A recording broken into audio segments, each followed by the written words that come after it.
بسم اللہ الرحمن الرحیم۔ محترم ساتھیوں، پیغمبر نبی رسول اللہ تعالیٰ کے برگزیدہ بندے ہوتے ہیں جو اپنے وقت میں روئے زمین پر سب سے بہترین اور کامل انسان ہوتے ہیں، لیکن اللہ تعالیٰ کا جاہ و جلال اور غضب ایسا ہے کہ اگر نبی پیغمبر بھی اس کی نافرمانی کریں تو اللہ تعالیٰ ان کی بھی گرفت فرماتا ہے۔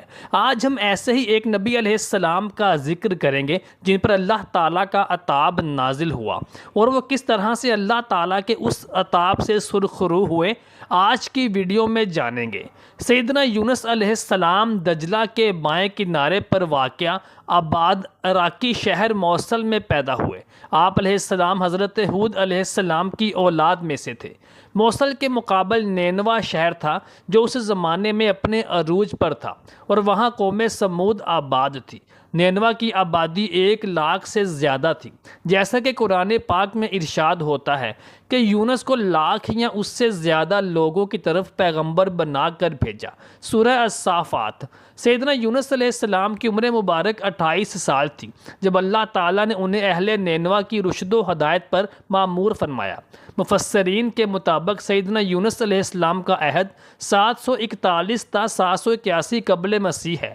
آپ کا قرآن کریم کی 6 سورہ مبارکہ میں ذکر آیا ہے: سورہ النساء، سورہ انعام، سورہ یونس، سورہ صافات، سورہ الانبیاء اور سورہ القلم۔ ان میں پہلی 4 سورہ مبارکہ میں حضرت یونس علیہ السلام کا نام اور باقی 2 میں ذُنُّون اور صاحب الحوت یعنی مچھلی والا کہہ کر ذکر کیا گیا ہے۔ نون بڑی مچھلی کو کہتے ہیں، چونکہ آپ علیہ السلام کئی دن تک ایک مچھلی کے پیٹ میں رہے، اس لیے مچھلی والا کہا گیا۔ قرآن کریم کی 10ویں سورت آپ علیہ السلام کے نام پر ہے۔ سیدنا یونس علیہ السلام ایک عرصے تک نینوا کے لوگوں کو توحید کی دعوت اور بت پرستی سے روکتے رہے، مگر قوم نے ان کی دعوت قبول کرنے سے صاف انکار کر دیا۔ صرف یہی نہیں، غرور تکبر میں مبتلا قوم دیگر نافرمان اقوام کی طرح آپ علیہ السلام کی دعوت کا مذاق بھی اڑاتی رہی۔ جب ان کی سرکشی اور نافرمانی انتہا درجہ کو پہنچ گئی تو اللہ تعالیٰ نے حضرت یونس علیہ السلام کو حکم دیا کہ لوگوں کو آگاہ کر دو کہ 3 دن کے اندر اندر ان پر اللہ تعالیٰ کا عذاب آنے والا ہے۔ آپ علیہ السلام نے قوم میں اس کا اعلان کر دیا۔ یہ سن کر قوم یونس علیہ السلام نے آپس میں مشورہ کیا تو اس بات پر ان سب کا اتفاق ہوا کہ یونس علیہ السلام کو کبھی ہم نے جھوٹ بولتے ہوئے نہیں دیکھا، لہٰذا ان کی بات نظر انداز نہیں کرنی چاہیے۔ مشورے میں یہ بھی طے ہوا کہ دیکھا جائے کہ اگر تو یونس علیہ السلام رات کو بستی کے اندر اپنے گھر میں مقیم رہتے ہیں تو سمجھ لو کہ کچھ نہیں ہوگا، اور اگر وہ یہاں سے کہیں اور دور چلے جاتے ہیں تو یقین کر لو کہ صبح عذاب ضرور آئے گا۔ قصہ مختصر: حضرت یونس علیہ السلام رات کو اس بستی سے نکل گئے۔ صبح ہوئی تو عذاب الہی ایک سیاہ دھوئیں اور بادل کی شکل میں بستی والوں کے سروں کے اوپر منڈلانے لگا۔ جب وہ ان کے قریب ہونے لگا تو لوگوں کو یقین ہو گیا کہ اب وہ سب کے سب ہلاک ہونے والے ہیں۔ یہ دیکھ کر سیدنا یونس علیہ السلام کو تلاش کیا گیا کہ ان کے ہاتھ پر ایمان لے آئیں اور توبہ کر لیں، مگر آپ علیہ السلام کو نہ پایا تو خود ہی اخلاص نیت کے ساتھ توبہ اور استغفار میں لگ گئے اور اپنے گھروں سے ایک میدان میں نکل آئے۔ عورتیں، بچے اور جانور سب اس میدان میں جمع کر دیے گئے۔ تمام بستی والے ٹاٹ کے کپڑے پہن کر نہایت عجز و انکساری کے ساتھ توبہ کرنے لگے اور اس عذاب سے پناہ مانگنے میں اس طرح سے مشغول ہوئے کہ پورا میدان ہی آہ و بکا سے گونجنے لگا۔ اللہ تبارک و تعالیٰ کو ان پر ترس آیا اور ان کی توبہ قبول فرما لی اور عذاب ان سے ہٹا دیا۔ روایات میں آتا ہے کہ یہ عاشورہ یعنی 10ویں محرم کا دن تھا۔ ادھر سیدنا یونس علیہ السلام بستی سے باہر اس بات کے انتظار میں تھے کہ اب اس قوم پر عذاب نازل ہوگا۔ ان کے توبہ اور استغفار کا حال سیدنا یونس علیہ السلام کو معلوم نہ ہو سکا۔ جب عذاب ٹل گیا تو انہیں فکر ہوئی کہ اب تو قوم مجھے جھوٹا قرار دے دے گی، کیونکہ میں نے اعلان کیا تھا کہ 3 دن کے اندر اندر اللہ تعالیٰ کا عذاب آ جائے گا۔ اس قوم کا قانون تھا کہ جس شخص کا جھوٹ معلوم ہو جائے اور وہ اپنے کلام پر کوئی شہادت پیش نہ کر سکے تو اسے قتل کر دیا جاتا تھا۔ تو سیدنا یونس علیہ السلام کو فکر ہوئی کہ انہیں بھی جھوٹا قرار دے کر قتل کر دیا جائے گا۔ اسی رنج اور غم اور پریشانی کے عالم میں اس شہر سے نکل جانے کا ارادہ کر کے چل دیے، یہاں تک کہ بحیرہ روم کے کنارے پہنچ گئے۔ سیدنا یونس علیہ السلام نے وہاں پر ایک کشتی دیکھی جس میں لوگ سوار تھے۔ آپ علیہ السلام کو ان لوگوں نے پہچان لیا اور بغیر کسی کرائے کے سوار کر لیا۔ کشتی روانہ ہو کر جب وسط میں پہنچی تو دفعتاً ٹھہر گئی، آگے بڑھتی ہے نہ پیچھے۔ کشتی والوں نے منادی کر دی کہ ہماری اس کشتی میں کوئی ظالم، گناہ گار یا بھاگا ہوا غلام سوار ہو جاتا ہے تو یہ کشتی خود بخود رک جاتی ہے۔ چنانچہ ایسے آدمی کو چاہیے کہ وہ خود ہی اپنے آپ کو ظاہر کر دے تاکہ اس کی وجہ سے سب پر مصیبت نہ آئے۔ اس پر سیدنا یونس علیہ السلام بول اٹھے کہ وہ بھاگا ہوا غلام اور گناہ گار شخص میں ہی ہوں، کیونکہ میں اپنے شہر سے نکل کر کشتی میں سوار ہونا ایک طبعی خوف کی وجہ سے تھا، باذن الہی نہ تھا، اور اللہ تعالیٰ کے حکم کے بغیر یوں چلے آنے کو حضرت یونس علیہ السلام کی پیغمبرانہ شان نے ایک گناہ قرار دیا کہ پیغمبر کی کوئی نقل و حرکت بلا اذن الہی نہیں ہونی چاہیے تھی۔ بہرحال سیدنا یونس علیہ السلام نے فرمایا کہ مجھے دریا میں ڈال دو تو تم سب اس عذاب سے بچ جاؤ گے، مگر کشتی والے اس کام پر تیار نہ ہوئے، بلکہ انہوں نے قرآن اندازی کرنے کا حکم دیا تاکہ جس کا نام نکلے اسے دریا میں ڈال دیا جائے۔ لیکن قرآن اندازی میں بھی جب حضرت یونس علیہ السلام کا ہی نام نکل آیا تو لوگوں کو اس پر بہت تعجب ہوا، اور کئی ایک مرتبہ قرآن اندازی کی گئی تو ہر مرتبہ یونس علیہ السلام کا نام ہی آتا رہا۔ قرآن کریم کی سورہ صافات کی آیت نمبر 141 میں اس قرآن اندازی اور حضرت یونس علیہ السلام کا بار بار نام نکلنے کا ذکر موجود ہے۔ ایک طرف قرآن اندازی میں نکلنے پر آپ کا نام نکلنے پر آپ کو دریا میں ڈالے جانے کا سامان ہو رہا تھا، تو دوسری جانب ایک بہت بڑی مچھلی اللہ تعالیٰ کے حکم پر کشتی کے قریب منہ کھولے پہنچ چکی تھی، جو کہ آپ علیہ السلام کو اپنے پیٹ میں جگہ دے سکے۔ سیدنا یونس علیہ السلام نے جیسے ہی پانی میں پھینکا گیا تو مچھلی نے فوراً انہیں اپنے پیٹ میں نگل لیا۔ حضرت عبداللہ بن مسعود رضی اللہ تعالیٰ عنہ فرماتے ہیں کہ سیدنا یونس علیہ السلام اس مچھلی کے پیٹ میں 40 روز تک رہے۔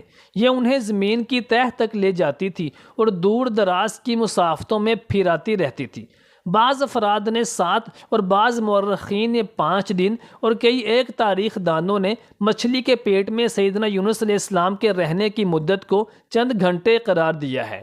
تاریخ مظہری حقیقت حال تو اللہ تعالیٰ کو ہی معلوم ہے۔ اس حالت میں حضرت یونس علیہ السلام نے دعا کی، لا الہ الا انت سبحانک انی کنت من الظالمین، یعنی تو اللہ تعالیٰ نے دعا قبول فرمائی، اور مچھلی نے آپ علیہ السلام کو بالکل صحیح سالم حالت میں کنارے پر ڈال دیا۔ مچھلی کے پیٹ کی گرمی کی وجہ سے سیدنا یونس علیہ السلام کے بدن پر کوئی بال نہ رہا تھا۔ اللہ تعالیٰ نے ان کے قریب ایک درخت اگا دیا جس کے پتوں کا سایہ آپ علیہ السلام کے لیے راحت کا سبب بن گیا۔ نیز ایک جنگلی بکری اللہ تعالیٰ کے حکم سے صبح اور شام آپ علیہ السلام کے پاس آ کھڑی ہوتی اور آپ علیہ السلام اس کا دودھ پی لیتے۔ اس قصے کے جتنے اجزاء قرآن پاک میں مذکور ہیں یا احادیث مبارکہ سے ثابت ہیں وہ تو یقینی طور پر موجود ہیں، باقی اجزاء محض تاریخی روایات پر مشتمل ہیں جن پر کسی شرعی مسئلے کا مدار نہیں رکھا جا سکتا۔ معرف القرآن سیدنا ابو ہریرہ رضی اللہ تعالیٰ عنہ سے منقول ہے کہ رسول اکرم صلی اللہ علیہ وآلہ وسلم نے ارشاد فرمایا کہ جب اللہ تعالیٰ نے سیدنا یونس علیہ السلام کو مچھلی کے پیٹ میں قید کرنے کا ارادہ فرمایا تو مچھلی کو حکم دیا، ان کو لے لو، لیکن ان کے گوشت پر تیرا تصرف نہیں، کیونکہ یہ تیری غذا نہیں ہے۔ جب وہ مچھلی آپ علیہ السلام کو لے کر سمندر کی انتہائی نچلی سطح میں پہنچی تو آپ علیہ السلام نے کچھ آہٹیں سنی۔ اس پر اللہ تعالیٰ نے وحی فرمائی کہ یہ سمندری جانوروں کی تسبیح ہے۔ اس موقع پر سیدنا یونس علیہ السلام نے بھی تسبیح بیان کی۔ جب فرشتوں نے آپ علیہ السلام کی تسبیح سنی تو بارگاہ خداوندی میں عرض کرنے لگے، اے ہمارے پروردگار، ہم ایک نحیف اور کمزور سی آواز کسی اجنبی زمین سے سن رہے ہیں۔ اللہ تبارک و تعالیٰ نے فرمایا، اے فرشتوں، یہ میرا بندہ یونس ہے۔ فرشتوں نے عرض کیا، وہ تو نیک بندے ہیں اور ان کی ہر طرف سے ہر شب و روز آپ کے پاس نیک عمل پہنچتا ہے۔ تو اللہ تبارک و تعالیٰ نے ارشاد فرمایا، ہاں یہ میری بہت اچھی تسبیح کرتے ہیں۔ پھر فرشتوں نے اللہ تعالیٰ کے حضور سیدنا یونس علیہ السلام کی سفارش کی تو اللہ تبارک و تعالیٰ نے اس مچھلی کو حکم دیا اور اس نے آپ علیہ السلام کو اپنے پیٹ سے نکال کر سمندر کے کنارے پر ڈال دیا۔ قصص الانبیاء ابن کثیر۔ قرآن کریم میں ارشاد باری تعالیٰ ہے کہ پھر ہم نے ان کو جبکہ وہ بیمار تھے فراخ میدان میں ڈال دیا اور ان پر ایک بیل دار درخت اگا دیا۔ سورہ صافات۔ آپ علیہ السلام کا بدن مچھلی کے پیٹ میں رہنے کی وجہ سے انتہائی لاغر اور کمزور ہو چکا تھا۔ سیدنا ابن مسعود رضی اللہ تعالیٰ عنہ فرماتے ہیں کہ آپ علیہ السلام ایسے ہو گئے تھے جیسے چوزا جس پر ابھی پر بھی نہ آئے ہوں۔ ابن عباس رضی اللہ تعالیٰ عنہ اور سیدنا زید رضی اللہ تعالیٰ عنہ فرماتے ہیں کہ جب بچہ پیدا ہوتا ہے اس وقت کے بچے کی طرح سیدنا یونس علیہ السلام کی حالت تھی اور بالکل دھنی ہوئی روئی کی طرح نرم و نازک تھے اور بدن پر کچھ بھی موجود نہ تھا۔ روایات میں ہے کہ جب آپ علیہ السلام مچھلی کے پیٹ میں ٹھہر گئے تو گمان کیا کہ شاید وفات پا گئے ہیں۔ اس پر آپ علیہ السلام نے اپنے اعضاء کو جنبش دی تو ان میں حرکت پیدا ہوئی تو سیدنا یونس علیہ السلام فوراً سجدے میں گر گئے اور بارگاہ رب العزت میں عرض کی، اے میرے پروردگار، میں تیرے لیے ایسی جگہ مسجد یعنی سجدہ گاہ بناتا ہوں جہاں کسی دوسرے نے تیری عبادت کبھی نہ کی ہوگی۔ قرآن پاک میں اللہ تبارک و تعالیٰ کا ارشاد ہے کہ پھر اگر وہ اللہ کی یاد یعنی اللہ کی پاکی بیان نہ کرتے تو لوگوں کے اٹھائے جانے کے دن یعنی قیامت کے دن ہی اس مچھلی کے پیٹ سے باہر نکلتے ورنہ اس مچھلی کے پیٹ میں ہی رہتے۔ سورہ صافات۔ تفسیر ابن جریر میں حضرت سعد بن مالک رضی اللہ تعالیٰ عنہ سے مروی ہے کہ انہوں نے نبی کریم صلی اللہ علیہ وآلہ وسلم کو فرماتے سنا کہ اللہ کو اس کے نام سے پکارا جائے تو دعا قبول ہوتی ہے اور جو مانگا جائے اللہ تعالیٰ عطا فرماتے ہیں، یعنی حضرت یونس علیہ السلام کی دعا کے ساتھ۔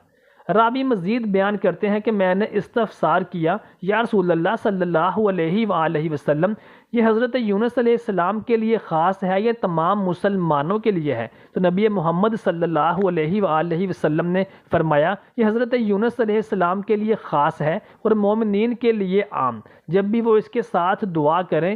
یا تم نے اللہ تعالیٰ کے فرمان کو نہیں سنا؟ پھر یونس علیہ السلام نے اپنے رب کو تاریکیوں میں پکارا، لا الہ الا انت سبحانک انی کنت من الظالمین، یعنی تیرے سوا کوئی معبود نہیں، تو پاک ہے، بے شک میں ہی قصوروار ہوں۔ تو ہم نے اس کی دعا قبول کی اور اس کو غم سے نجات دی اور ہم مومنین کو اسی طرح سے نجات دیا کرتے ہیں۔ سورہ انبیاء۔ حضرت سعد رضی اللہ تعالیٰ عنہ سے مروی ہے کہ رسول اکرم صلی اللہ علیہ وآلہ وسلم نے ارشاد فرمایا، جس نے سیدنا یونس علیہ السلام کی دعا کے ساتھ دعا کی اس کی دعا ضرور بالضرور قبول ہوگی۔ ابن کثیر۔ پچھلی اقوام میں قوم یونس علیہ السلام کی مثال سب سے منفرد ہے کہ جس نے عذاب کے وقوع پذیر ہونے سے پہلے ہی صدقے دل کے ساتھ عاجزی اور انکساری سے آہ زاری کرتے ہوئے توبہ استغفار کیا اور اللہ تبارک و تعالیٰ نے اس قوم سے اپنا عذاب ہٹا دیا، جبکہ قوم نوح، قوم ہود، قوم صالح اور قوم لوط علیہ السلام اجمعین وغیرہ عذاب سے ڈرانے اور بار بار تنبیہ کرنے کے باوجود شرک و کفر پر ڈھٹائی سے جمی رہیں اور عذاب کو بات کو مذاق سمجھتی رہیں، چنانچہ عذاب الہی کا شکار ہو کر ہمیشہ ہمیشہ کے لیے نیست و نابود ہو گئیں۔ قرآن کریم میں اللہ تعالیٰ نے ارشاد فرمایا کہ پس کوئی ایسی بستی نہ ہوئی کہ ایمان لاتی تو اس کا ایمان اسے نفع دیتا سوائے یونس علیہ السلام کی قوم کے، جب وہ ایمان لائی تو ہم نے دنیاوی زندگی میں ان سے رسوائی کا عذاب دور کر دیا اور ایک مدت تک ان کو دنیاوی فائدے سے بہرہ مند رکھا۔ سورہ یوسف۔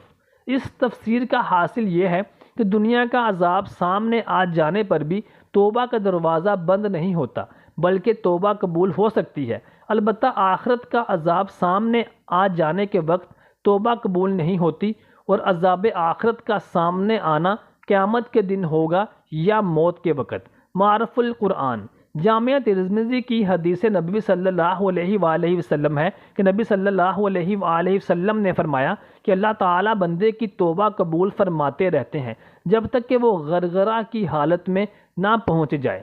غرغرہ کی حالت سے مراد موت کا وہ وقت ہے کہ جب نزاع کے فرشتے موت کے وقت سامنے آ جاتے ہیں، اس وقت دنیا کی زندگی ختم ہو کر آخرت